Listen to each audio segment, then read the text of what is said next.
साथियों,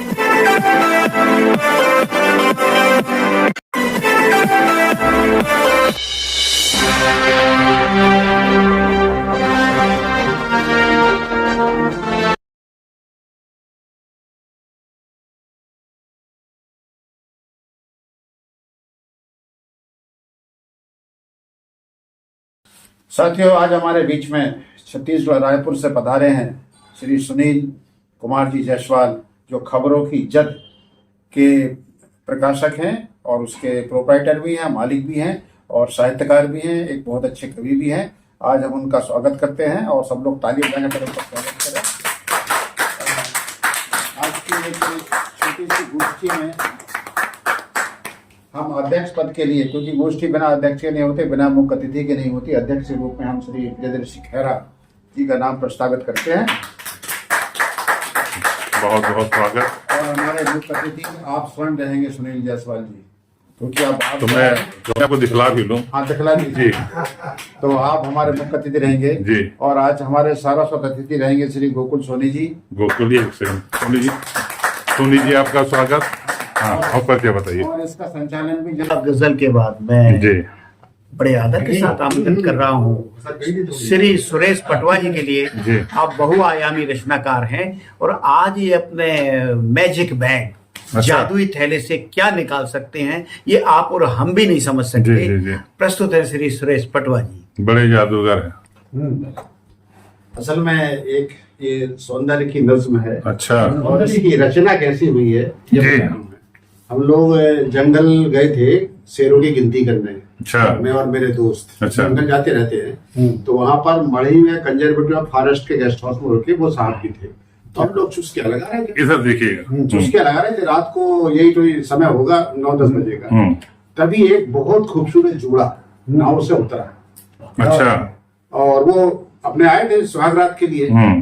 तो हम लोग बैठे थे, वो आ रहे थे, तब हमने देखा उनकी जो हाव भाव थे। तब ये नज्म हमने लिखी जी।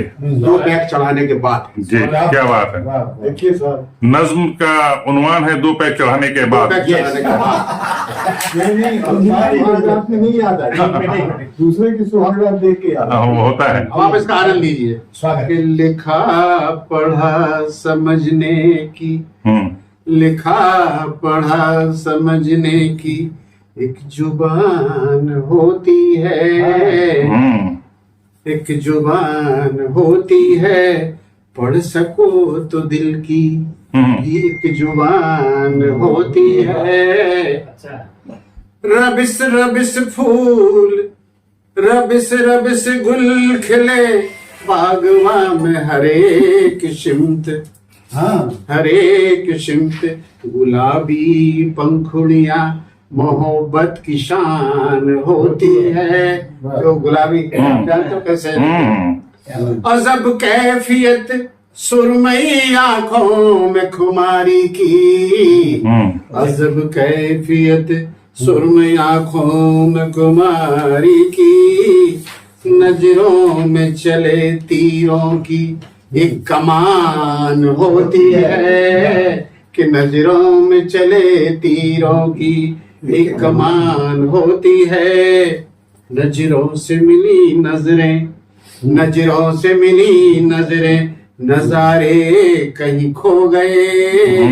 नजरों से मिली नजरें, नजारे कहीं खो गए।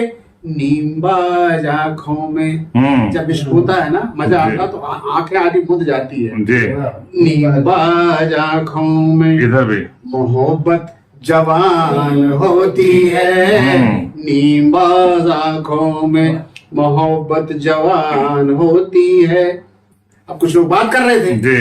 तो चुप रहो, चुप रहो तुम्हें बुतो इश्क की महफिल में, चुप रहो अब तो इश्क की महफिल में। ज़बान दिलों पर मोहब्बत मेहरबान होती है, ज़बान दिलों पे मोहब्बत मेहरबान होती है।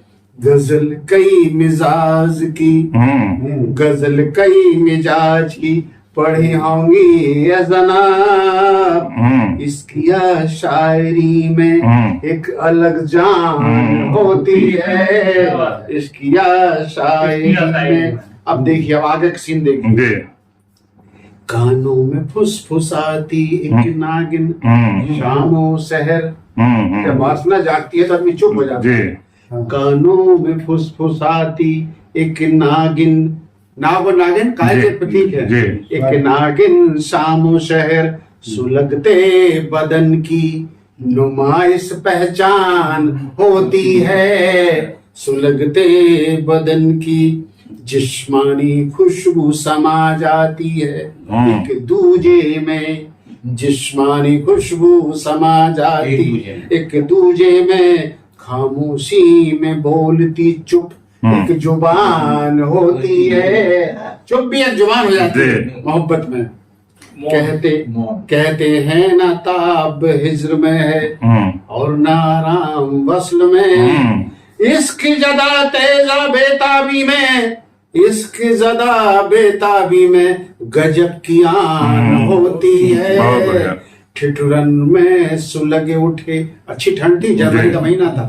ठिठुरन में सुलगे उठे दो बदन खुले चमन, दो बदन खुले चमन, चारों तरफ चमन है, वो भी चमन है। दो बदन खुले चमन, मिलन की आहट सांसों का तूफान होती है।